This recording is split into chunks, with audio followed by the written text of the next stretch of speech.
Bonjour tout le monde, aujourd'hui on corrige cet exercice qui valide l'objectif, donc esquisser l'allure de la courbe représentative d'une fonction f à partir de la donnée de tableau de variation de f, f' ou f seconde. Les connaissances requises sont les fonctions convexes et surtout le lien entre les variations d'une fonction et le signe de la dérivée de cette dernière fonction. Alors, donc, première question, on nous donne le tableau de variation de la dérivée d'une fonction f. Il faut en déduire donc, les variations de cette fonction f sur un intervalle donné. Donc ici, l'intervalle fermé -8, 3. Alors, vous devez être capable de déterminer les variations d'une fonction quand vous connaissez le signe de la dérivée. Je rappelle que si sur un intervalle donné, la dérivée d'une fonction est positive, on en déduit que la fonction est croissante sur cet intervalle. Ici, le tableau de variation de la fonction f' nous indique que f' de x est positive pour x appartenant à l'intervalle -8, 1.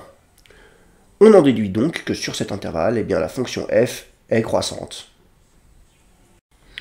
Par contre, pour x appartenant à l'intervalle fermé 1, 3, le tableau de variation nous indique que f' de x est négative sur cet intervalle, ce qui signifie que f est décroissante sur l'intervalle 1, 3.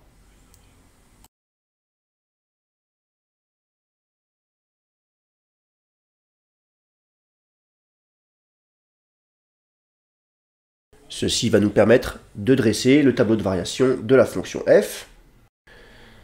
Je répète, f' de x est positive pour x appartenant à l'intervalle -8, 1. Attention, f' de -4 est égal à 0.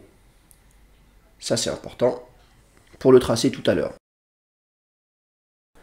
Sur l'intervalle 1, 3, f' de x est négative. Attention, f' de 1 égale 0, et en 1, la dérivée s'annule en changeant de signe. Important. Voilà, on n'a plus qu'à en déduire les variations pour f. Allez, deuxième question, déterminer la convexité de la fonction f. Très bien. Je rappelle cette règle de cours qui nous dit que ces 4 propositions sont équivalentes. Donc une fonction f est convexe sur un intervalle i si et seulement si, sa dérivée f' est croissante sur cet intervalle i. C'est ça qui va nous servir ici. Voilà, l'énoncé nous donne les variations de la fonction f', je rappelle, sur l'intervalle -8, 3. Donc on peut en déduire que f va être convexe sur l'intervalle -4, -1, et f va être concave sur l'intervalle -8, -4, et f va être également concave sur l'intervalle -1, 3. On rédige ça.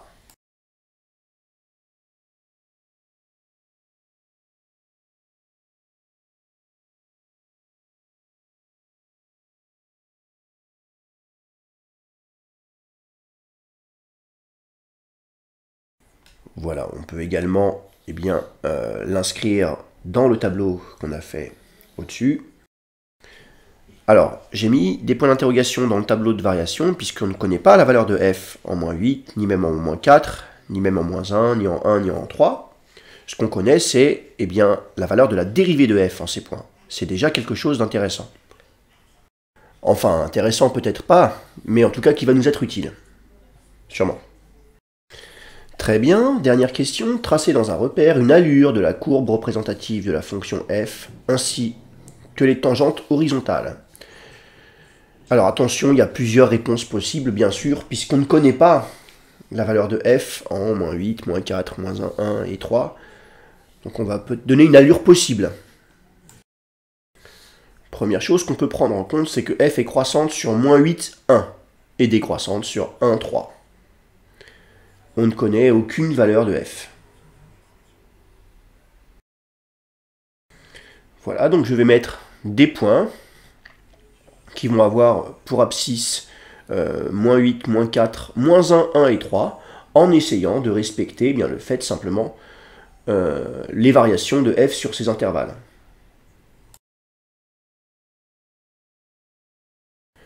Alors, autre chose qu'on peut faire apparaître sur le graphe, eh bien, c'est la valeur de f' en -8, -4, -1, etc.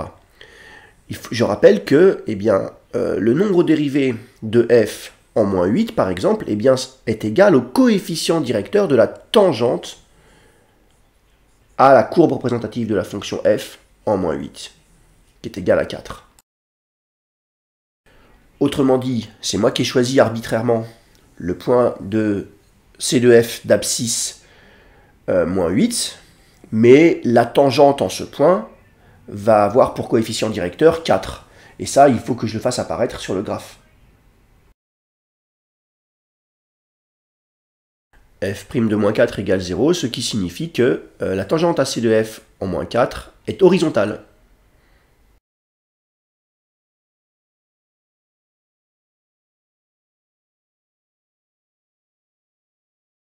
Voilà, donc je continue comme ça. À chaque fois que j'ai une information sur f', eh bien, je peux le retranscrire sur mon graphe en traçant eh bien, la tangente à C de f qui correspond.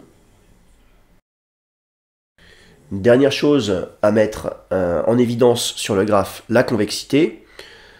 Donc je rappelle que f est concave sur les intervalles -8, -4 et -1, 3. Et f est convexe sur l'intervalle -4, -1. Allez, on essaye de représenter ça.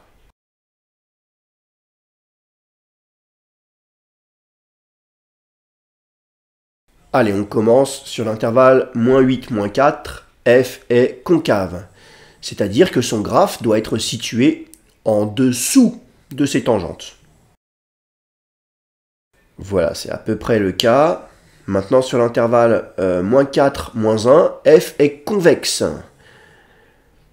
Voilà, cela signifie que eh bien, le point de C de f d'abscisse -4 est un point d'inflexion à la fonction f.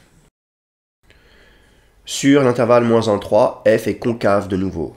Donc le point de C de f d'abscisse -1 est également un point d'inflexion de la fonction f. Voilà, on n'a plus qu'à terminer et on vérifie. Donc les variations c'est bon, la convexité c'est bon, et les pentes c'est bon. Tout va bien.